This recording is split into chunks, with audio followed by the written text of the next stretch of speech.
All right, today we're going to talk about the 7 Years' War. The 7 Years' War is a conflict that begins in North America, but ultimately is going to expand across the globe. On one side, we're going to have the British, and on the other side, we're going to have the French and the Spanish. And basically, this war will lead to complete overturning of the power structure of North America.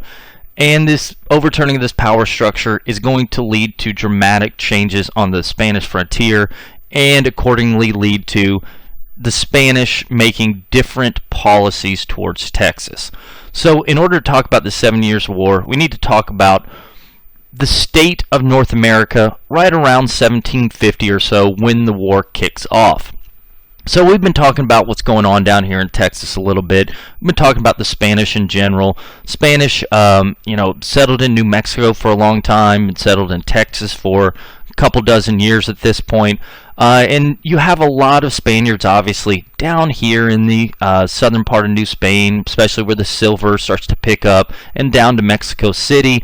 Not that many people up here in the north, and the Spanish aren't going to have many people in Florida, just a handful of soldiers, a handful of converted Indians and missions, not very many people. The French don't have very many people either. As we mentioned, the French came over for this beaver fur trade. There are only so many beavers that live in Canada, so this didn't bring in a large population. You do have some French by this point that are agricultural in this eastern part of what's today Canada, and you are going to have tiny bit of French missionaries. You're also going to have some French soldiers that the French had sent over to secure their claims. So you have this population up here in New France. Down here in Louisiana, again, you have some people that sort of serve as traders for the goods coming down from Canada. You have a handful of people here trading for these Indian furs down here, and again, you have some agriculture down here as well. Some French are growing tobacco, rice, things like that. But because Louisiana is just newly developed and because disease is pretty prominent down here, the population of Louisiana is pretty low by 1750. And again, population up here is limited by the fact that most of it's based on the beaver fur trade, and there are only so many animals in existence. So the population of northern New Spain and the population of New France, not very much. There's not many people in these areas. This is compared to these British colonies. So the English, now they're calling themselves the British, had begun settling on the east coast of North America in the early 1600s, and from that point, their population had grown dramatically. So whereas the French are relying on a finite resource, the Spanish, they had populated their northern frontier through mission efforts, a couple soldiers. The British had found resources that were virtually inexhaustible, and this is going to be cash crops. So basically cash crops like tobacco, rice, indigo, eventually cotton. If you can find some land down here to grow these cash crops, you can then transport them back to Europe, and you're going to make a lot of money off of them. So the only thing the British colonists need is land, and there's going to be a lot of land available on the east coast of North America. So some of this land is going to be available because, as we've already talked about, beginning with DeSoto and then continuing through subsequent generations, you had seen 90% of the American Indian population in this area wiped out. That opens up a lot of land. And then as the British move in, they're going to be in pretty constant conflict with these various American Indian groups, and a lot are going to be pushed west and forced to sell their land to the British colonists. So this is going to open up a lot of land, and so a lot of people from Britain will move in here to use this land to grow cash crops to make money back in Europe. So you see this population growing down here in the south for this cash crops.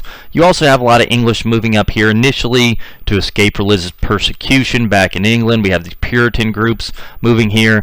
But then later on, as Puritans become less puritanical, you're going to have this population grow simply because of natural childbirth. There's not a lot of disease up here in these northern areas, and so the English population will grow because of that. The economy is going to grow because you start seeing these colonies and these colonists up here getting into industry. So by 1750, we are going to have a dramatic population difference between the English colonies and the Spanish and French colonies. Now, these numbers aren't exact, but if you look at these British colonies, there's something like 1.5 million in this tiny area. The French, maybe 50,000 in what's today Canada and Great Lakes, and then maybe 20,000 in this only recently populated Louisiana. And you look at the Spanish, they have, their civilian settlers, the missionized pueblos up here in New Mexico. They have a handful of soldiers, missionized Indians here in Florida. And then here in Texas, maybe 2,000, maybe upwards of 2,500 or so in 1750. As we talked about, these are missionized Indians, a couple civilians like the Canary Islanders, Presidio soldiers. But again, not a lot of people are moving to Texas because there's not resources to make money up here. And again, you have constant attacks from Comanches, Apaches, things like that. So not that many people here. Now, the Spanish do have plenty of people in what's today Mexico, the northern areas up here full of silver. They had a lot of Spaniards move there, had a lot of converted Indians forcefully incorporated into the Spanish Empire around central Mexico, where you had those large Aztec and Mesoamerican civilizations. But this 3 million people or so in New Spain, they're way south of here. Again, the Spanish population up here is very low, and the French population is pretty low in their area. Well, what we're going to see about 1750 is by this time, the English have essentially started using up most of the land east of the Appalachian Mountains, or a lot of the land that you can easily grow cash crops on. So a lot of the land that's close to rivers, a lot of the fertile land where these cash crops like tobacco grow, a lot of that land had been used up. Things like tobacco exhausts nitrogen in the soil very easily, and so a lot of English settlers are going to try to be looking for cheaper land. Okay, so this land was all initially cheap, but as more and more people come over, the land rises in value. So some settlers are going to start looking west of the Appalachians to this Ohio Valley area for new land. Well, this Ohio Valley area, the French basically claim it themselves because they'd had fur traders trading close to this region for a long time at this point. They've settled a couple forts up near this edge of the Ohio Valley. So the French believe this to be their land, but the British, a lot more people than the French, they're going to want to exert control of this Ohio Valley. Unfortunately, we can't get into the 7 Years' War. This young kid named George Washington, this is way before the American Revolution, but he comes out here kind of inadvertently, but some people say on purpose, starts this war with the French. And when this war begins, we're going to start seeing the French will incite their Indian allies to start attacking the British. The British will organize their armies to try to attack the French. Initially, the French, better trained, better military experience than the British, will start leading an attack, pushing back the British. But the fact that the British have so much bigger population than the French will lead these British armies to push back against the French. The British are going to take their navy, which by this point far surpasses the Spanish navy and is even better than the French navy, will blockade New France, and this is going to allow them to cut off supplies to Canada, and they're going to take over the main centers of French Canada up here, Quebec, Montreal, and this is going to cut off the rest of New France, or at least this area up here, from getting supplies. Now, the British are not going to take Louisiana during this 7 Years' War. They do, however, take Havana in Cuba, just down here, northern part of Cuba, which the Spanish highly value because it's one of the most important ports. This is one of the places their silver ships stop before they make their way to Europe. Cuba is sort of the heart of the Spanish Empire, American Empire. So the British take that, and again, they take French Canada. They do not take Louisiana. Right? Well, it's at this point the Spanish and the French, they fight together during this war against the British. They join forces. War, you could really say it starts 1754. It's pretty much over by 1762. It's in that year when the British, by that point, had not only taken this Canada area, but also taken Havana. And the French are going to look around and say, all right, we've obviously lost this to the British. We still have this Louisiana area, but what's the point, okay? one of the main reasons the French had populated Louisiana was to get trade goods south from Canada. Sure, they made a little bit of money off agriculture, but holding on to this area required a lot of French soldiers, required a lot of administration, required governors to be paid. And basically the French are going to say, is it worth it to keep this area simply for agriculture? Now that we don't have trade, now that the British have taken this region, is there any point to keeping Louisiana? Well, the French are going to determine it is not. Okay, we don't want Louisiana. We don't want to deal with it anymore.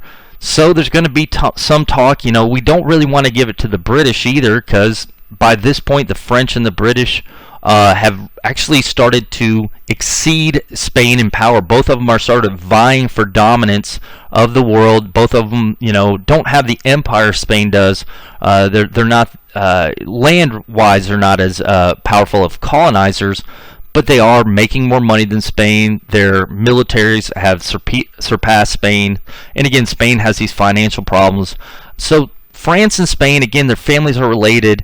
French are going to look at this. I don't want to give Louisiana to the British. They're just about to gain Canada. Why don't I give it to the Spanish? Okay, why don't I give it to the Spanish? They're weaker than the British, and again, our families are somewhat related. And again, we fought together in the 7 Years' War. So the French, as the war comes to a close, will say, do you want to take over this Louisiana region? We'll give this to you. The Spanish, this is kind of positive for them, because this means they won't have to watch out for potential French invasion. But it also, they're looking at it money-wise. All right, this means us taking on the financial burden of Louisiana down here, which, the Spanish aren't exactly excited about either. But the French are basically going to say to the Spanish, if you don't take over Louisiana, we're just going to give it to the British. So the Spanish don't want the British getting any closer to their silver mines, so they're going to agree to take over Louisiana from the French. The French will surrender Canada to the British. And the Spanish are going to end up surrendering Florida to the British in order to get Havana, Cuba back. And what's going to happen in 1763, when this war comes to an end, is the French are gone from North America, the British are going to gain all of this territory, and the French are going to hand Louisiana over to the Spanish and say, here you go, you guys can watch this, we don't need this anymore. Now, this is going to be in a lot of ways positive for the Spanish. They don't have to worry about potential French invasion anymore, and the French trading goods to the Indians of Texas, it shouldn't happen, at least not to the degree before. Now, the Spanish are going to have to take over the French settlers that lived in Louisiana. They're not going to be able to just get rid of them or kill them or anything. So it's going to be the Spanish officials, governors, military commanders, but the main population of Louisiana will still be people of French ancestry. So a lot of these people are going to be somewhat resentful towards Spain, and we will still see some of these guys illegally trading with Indians in Texas, but for the most part, Spain's going to be able to put an end to the illegal trade. So in that way, this is going to be good for the Spanish. We're not going to have somebody illegally trading with Comanches, Wichitas, and Apaches.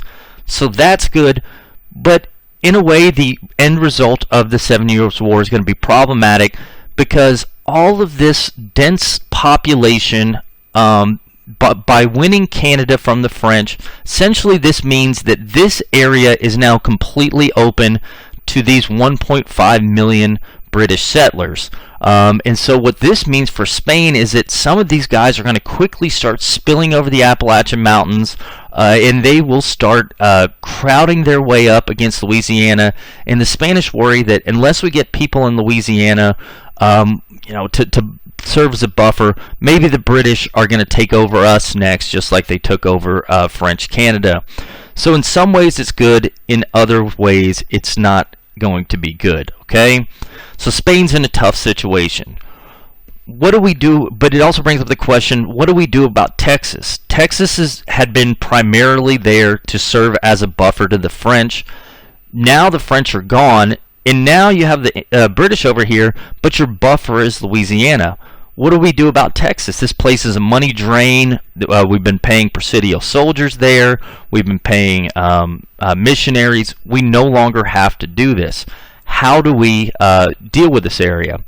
Well, what the Spanish are going to start doing is they're going to start considering reforms. And as a matter of fact, in the mid-1700s, late 1700s, the Spanish are going through this period known as the Enlightenment. We'll talk about this a little bit more later, but essentially governments in Europe are trying to figure out ways to become more efficient, run things with less money, get things done easier than they had been done previously. Okay, so we're going to see these Spanish officials, various Spanish officials, guys like King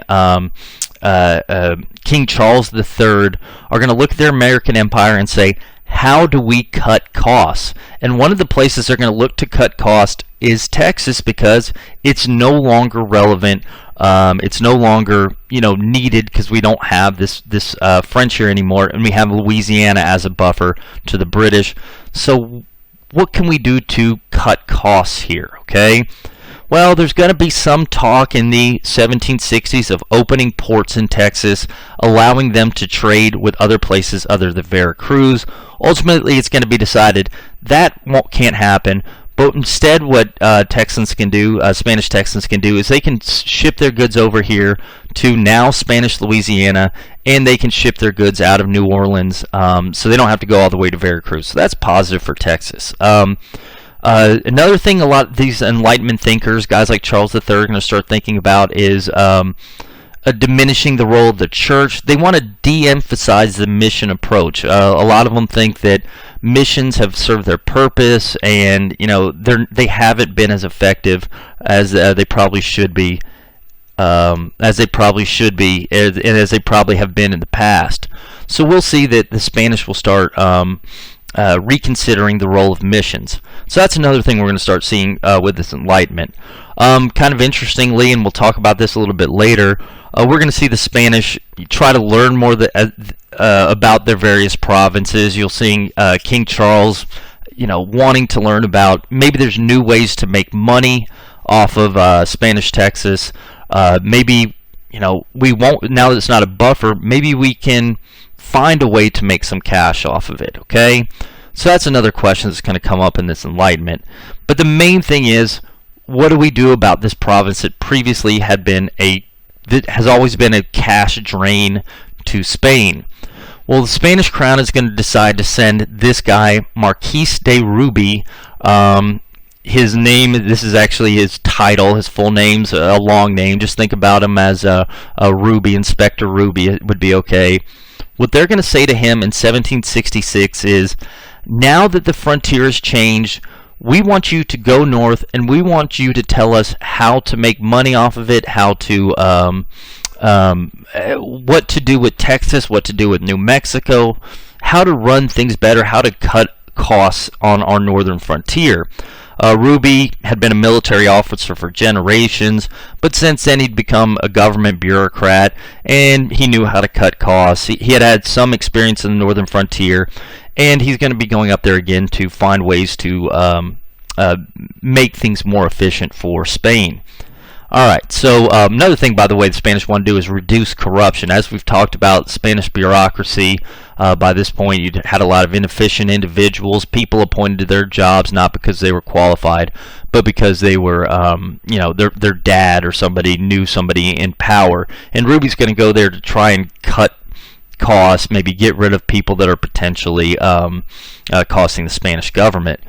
Beginning in 1766, Ruby, he comes up north from Mexico City, and he's going to start traveling all across this northern frontier. He's going to first visit El Paso. He's going to see in the El Paso missions pretty much abandoned by this point. All the Monsos and Sumas that attended the missions, the Tiguas that had fled down here from New Mexico, they've already been Hispanicized by this point, and he's going to think, man, these things, Why don't we just have them serve as regular churches? There's not much point to these missions. He's then going to go all the way north to the Spanish settlements, all the way up to Santa Fe. It's at this point in El Paso, by the way, he sees the destruction that's been wrought by the Apaches. Like every settlement he stops along on the way, he sees how Apaches have been destroying it. He hears stories about how the Comanches are starting to come in here, and he sees the things that we've been talking about with this horrendous war between the Spanish Comanches and Apaches.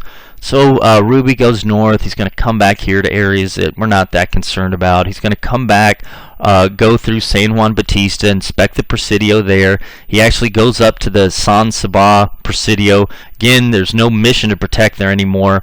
By this point, it's actually interesting. Rabago y Turan, he had been pardoned by the viceroy, and he'd been put in charge of the San Saba Presidio.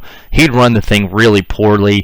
He had actually advocated new missions among the Lipan Apaches.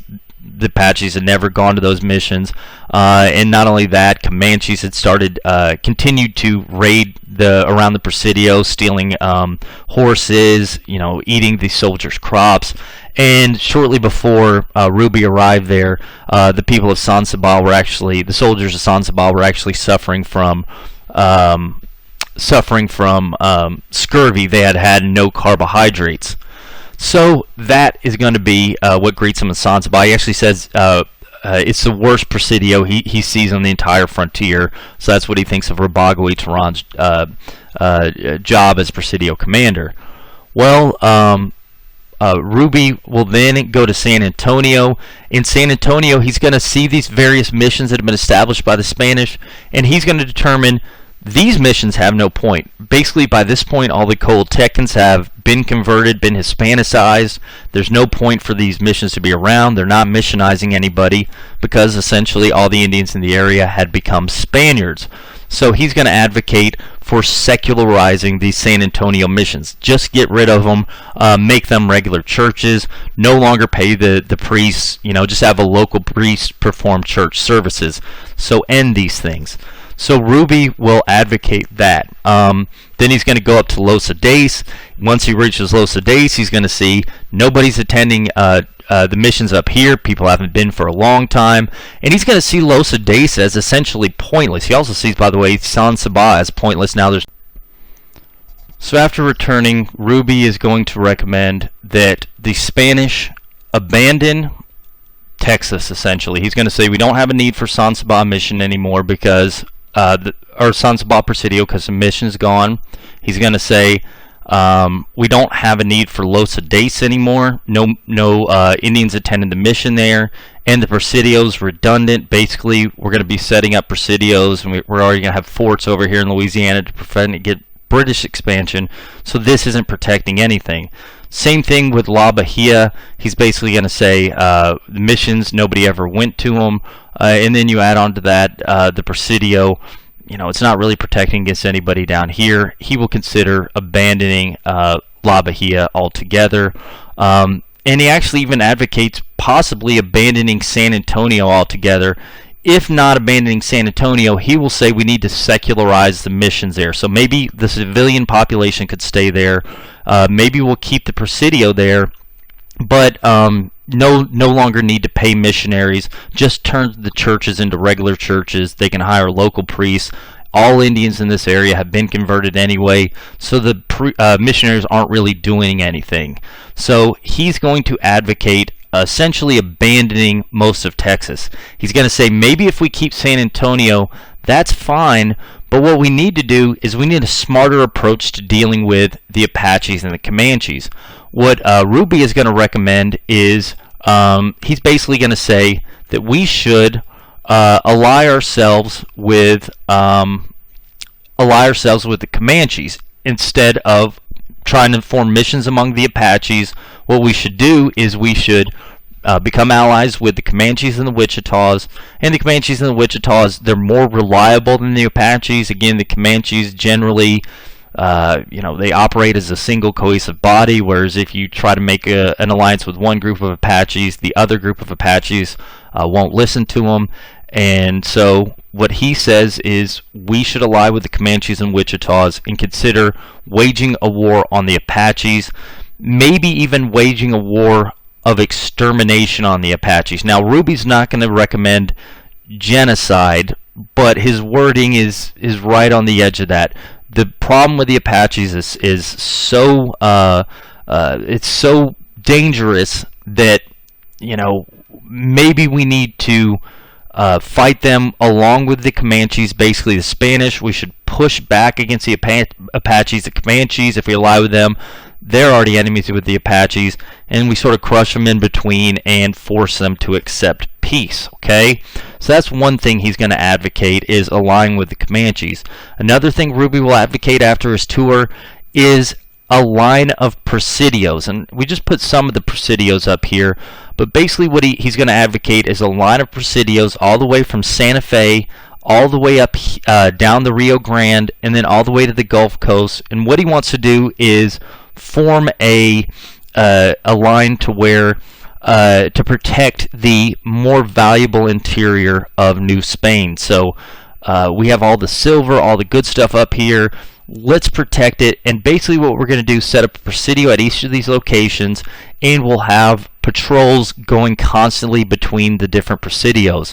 And so what these patrols will be doing is they'll be looking for Apaches, you know, maybe if the alliance with the Comanches doesn't work, possibly Comanches, and what we'll do is we'll trap them as they try to raid into the interior. So constant patrols between these various groups.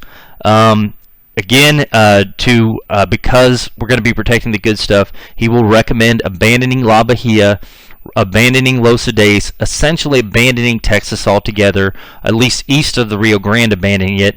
He initially is going to call for abandoning San Antonio, but he's going to realize, because by this point there are more than 1,000 people in San Antonio, that's probably not going to happen. But he's going to say this should be the only location east of the Rio Grande, and this will basically just serve as a halfway point between the good stuff down here, the silver, and Louisiana. So he calls for abandoning Llosa Days, La Bahia, this line of presidios, and allying with the Comanches against the Apaches. Okay, and again, starting to phase out the missions. Final thing Ruby is going to advocate is for this northern area of New Spain to be reorganized into something called the internal provinces. As we talked about before, essentially everywhere from what's today Central America all the way up to, by this point, the Spanish had started to settle in California. So everywhere up here, and then including Texas, we're going to have under a new had always been under the Viceroy of New Spain. He's going to say that doesn't work very well because these viceroys can't deal with the Apaches, problems of the northern frontier, because they don't understand them. It's an entirely different set of problems down here in the south of New Spain. But if we put a commandant general, or somebody whose entire job it will be to protect the northern frontier up here, maybe put their capital right in the middle of this place, then we can have a whole new area. And let's call this the internal provinces, or the interior provinces of New Spain. But this commandant general will essentially rule this region, and because he's located in there, he doesn't have to rule all the way out of here. He's going to be able to better organize campaigns against the Comanches and Apaches, and he'll be able to better understand the provinces, the problems of this northern frontier. So let's go ahead and make this independent of this area down here, and let's make this commandant general subordinate only to the king. Okay, so let's reorganize the northern frontier to make things more efficient. Now, initially, there's going to be some resistance to Ruby's plan. First of all, his idea of possibly abandoning San Antonio, that's going to go out the door fairly quickly. The people of La Bahia, they're going to say, we don't want to go either. And so initially they're going to protest against abandoning, and they're going to get to stay as well. Now, Llosa Days, the Spanish authorities will order it abandoned. In 1773, they tell the people of Llosa Days, so most of the soldiers here, they just redeploy the soldiers, But the civilian settlers, by this point there's a handful of civilians, initially they ordered them to resettle in San Antonio, but shortly after resettling, a lot of people from Llosa Days say, I don't like San Antonio, there's not enough land available here, and a lot of them are going to head back up to Nacogdoches, the area that's today Nacogdoches, in 1779, so just 6 years after leaving Llosa Days. They will return to East Texas. They're not going to settle in Llosa Days. They actually settle pretty close to it. Again, this East Texas environment, they're used to growing certain styles of crops, things like that. And what they'll begin to do in 1779 is do the same thing they were doing before in Llosa Days, just in this new location of Nacogdoches. Initially, by the way, they head out there illegally without permission of the Spanish government. And the Spanish government, when they find out these people have settled in East Texas, it's sort of, all right, well, whatever. Again, they were sort of pushing Ruby's plans, but if these people take it upon themselves, that's fine. They can settle out there. Now, there's not going to initially be a presidio to protect these groups or anything like that, but they're going to settle out there. Okay. Internal provinces are going to it's going to take a while for the internal provinces to go into effect. Basically, you got to get permission from the king for that to be put in place. The viceroy, he's got to give up his authority over these northern provinces, so that'll take a little bit of time. Another part of Ruby's plan is going to be this line of presidios. Eventually, these presidios will get built along this line. Okay, so it will take some time, but we'll have this line of presidios. As far as secularizing missions, that does begin to happen. San Antonio missions, beginning a little bit later than Ruby would have liked, but beginning in the late 1700s, we start seeing these missions, missionaries no longer paid by Spain, and essentially the missions just become churches. No longer are we into converting Indians. Everybody that's going to be converted at these missions has probably already been converted. Okay. All right, so Ruby's plans begin to be implemented again, late 1760s, 1770s. The other part of his plan, dealing with the Comanches, allying with them against the Apaches, initially is going to face some resistance. So the Spanish try to send out reachers to deal with the Comanches, try to create, do you want to have peace treaty with us? But the Comanches initially see no reason to join the Spanish. Why should we join you when we can raid you? We can simply get what we need out of you.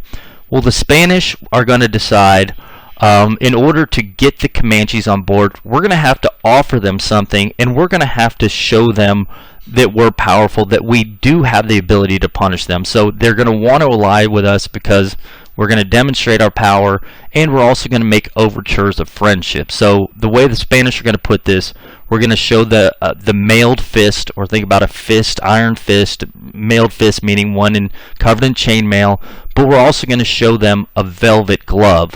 So this velvet glove approach, we show them that we can be powerful, but we're also going to show them that we can be nice to them as well. And the person that's going to push this approach is going to be this governor of New Mexico, this Juan Bautista de Anza.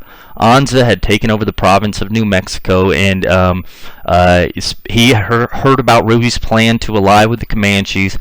And so Anza is going to organize a major campaign from 1779. There's actually going to be multiple campaigns.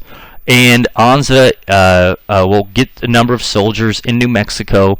They're going to head out of Santa Fe, and they're going to set off into the southern plains where the Comanches are Comanche leaders, and where the Comanche rancherias are. And again, Anza is going to get a number of Spanish soldiers. They're going to head to the southern plains. They're going to find the Comanches, and actually the Comanches, just about every year they have a meeting between leaders where they discuss what the Comanches are going to do next. Anza surprises this meeting, and he and the Spanish soldiers are going to attack and kill some 200 Comanche leaders. So 200 Comanche leaders. At that point, some Spanish commanders are going to be calling on Anza, we should press our advantage, and we should just forget about allying with the Comanches, and instead, use the chaos that's ensuing to defeat the Comanches. Anza's not going to say that. Instead, what he does is he finds the remaining Comanche leaders, and he offers them Spanish goods if they'll make a peace treaty with the Spanish and join in fighting the Apaches. So Comanche leaders will meet with Anza, and he's going to agree to give the Comanches Spanish goods every year. So basically, the Comanches will every year are going to go to the nearest Spanish settlement, whether that be San Antonio down here, Santa Fe up there, up here in New Mexico, or and once they're there, Spanish leaders will provide them with trade goods every year in order to maintain the peace. So don't attack us. We're going to provide you with necessary goods and to prevent you from attacking us. Not only that, but as a condition of giving us trade goods, we want you to help us to defeat the Apaches. So what the Spanish will do is form this alliance with the Comanches, also this alliance with the Wichitas, and what we're going to see is, beginning in the 1780s, this dual campaign will emerge. So the Spanish are going to begin attacking the Apaches out of their new presidios. They'll start pushing north into Apache territory, leap on Apaches here. From San Antonio, they'll have campaigns against the Mescaleros out of here, different Apache groups out of here, and the Comanches and the Wichitas will begin pressing the Apaches in this direction. Think of it as basically being smashed between two different groups. And the Apaches are going to start facing this pressure. As a matter of fact, there's a lot of pretty brutal stories about, entire Apache villages being killed by the Comanches. Basically, they're running from Spanish soldiers, and then the Comanches come upon them and start killing them. Well, again, Ruby hadn't been essentially, he hadn't been advocating genocide, but he'd been saying we have to defeat them so much to where they basically beg for peace. But some commanders are going to offer the Apaches outs. The Spanish aren't generally as cruel-hearted as at least the Spaniards were in the 1500s. So we're going to see some Spaniards try to find a way to deal with these Apaches without completely killing them. What you're going to see some commanders begin to advocate is things like taking Apaches that surrender. So you or the Comanches, you're fighting the Apaches in battle. Generally, if the Apaches surrender to the Comanches, Comanches will kill adult males. Spanish don't want to do that. So what they're going to start doing is taking Apache prisoners, and initially they'll try to lock them up in mines down here, use them as essentially prisoners of war in this area over here. The women and children will be sold to Spanish households, major Spanish families along the frontier, and try to be raised as Spaniards. Now, there's going to be a problem with this prison system. One thing is that if you lock an Apache up in a prison right here, let's say, or mine right here, second the Spanish turn around, he's going to be able to escape to the frontier and then take up arms again. And Apache women, same thing, will run to the frontier. Apache children past a certain age, same thing. So what the Spanish begin to do in the 1780s is they actually start deporting Apache prisoners all the way south to Mexico City, then to Veracruz, then to Cuba. So they start these huge chain gangs of Apache prisoners, and you see something like 2,000 to 3,000 Apaches brought during this period of heightened warfare, 1780s, 1790s, brought to the frontier and then deported to Cuba, where they're then going to be put to work on Cuban sugar farms, things like that. Owing to disease and exposure to large populations as you get closer to Mexico City, most Apaches won't even survive to get to Cuba. But again, the Spanish would say this is a kinder, gentler approach than driving them to extermination, as some Spaniards were advocating. So this is going to be one approach to dealing with the Apaches. Another approach, the Spanish will essentially start offering Comanches money, start offering them additional goods if they provide Apache scalps, things like that. They'll offer soldiers incentives if they can bring in Apache ears. So in battle, they're going to be offering incentives to defeat the Apaches. Other things you're going to see is the Spanish start to offer Apaches goods if they'll agree to make peace with the Spanish. But the Spanish don't trust the Apaches because of constant warfare. So in order to get these goods, what the Apaches will have to do is they're going to have to settle on what the Spanish will refer to as establecimientos de paz, or peace establishments. Think about it this way. The Spanish in the 1780s begin to these predecessors of Indian reservations. So if you know anything about Indian reservations in modern times, basically the U.S. government in 1900s would start offering Indians, if you move to a reservation, we'll provide you with goods, we'll provide you with seeds to plant, we'll provide you your daily needs, but you have to promise not to leave the reservation. The Spanish start this in the 1780s, 1790s with the Establecimientos de Paz, and at these establecimientos, if an Apache group doesn't want to get killed by the Comanches or attacked by the Spanish or deported by the Spanish to Cuba, what they need to do is they need to meet at this Presidio. Like El Paso is going to be one. There's going to be one establecimiento outside La Junta Presidio. There'll be actually a couple more in the interior here of northern New Spain. And the chief of the Apache tribe has to agree not to leave the vicinity of the Presidio. If they leave the vicinity, the Spanish soldiers will set out after them and will force them to return there by force or just kill them out on the field. So basically, if you agree to come in here, we'll provide you with daily goods. We'll provide you with beef, tobacco, certain supplies. But if you don't stay here, then you're going to get killed. Now, this Establecimiento de Paz procedure is going to have a lot of problems because some Apaches will agree to go into these establecimientos, but then they'll request permission to leave for a brief time to go hunt. Then instead of hunting, they'll go raid a Spanish in the interior. Then return to the establecimiento. The Spanish down in the interior, who are these guys? And the Spanish at the establecimiento, the Presidio soldiers will have to, all right, was it you guys? And you can imagine that's causing a lot of problems. And then some of the Apaches that agreed to settle near Presidios will continue to illegally trade with Apaches that continue to fight out here. That's going to be another problem.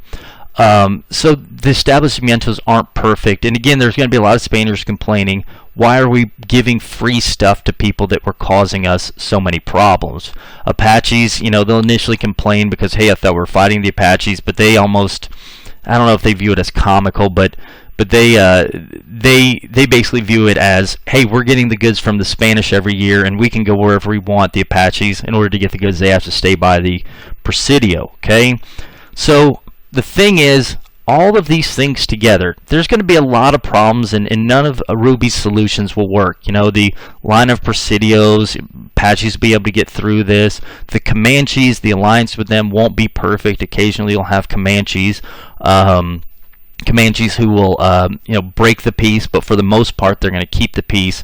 So it's not perfect. Establecimiento system isn't perfect either, again because some Apaches leave, and again, if you do still have hostile Apaches, deporting them, that's not even going to be perfect. Some Apaches will escape, return to the frontier. All of these policies together, none of them are going to be perfect on their own, but if you add all of them together, what you actually see by the end of the 1790s is semi-peace, okay? The Spanish are paying the Comanches off to be their allies, this velvet glove approach.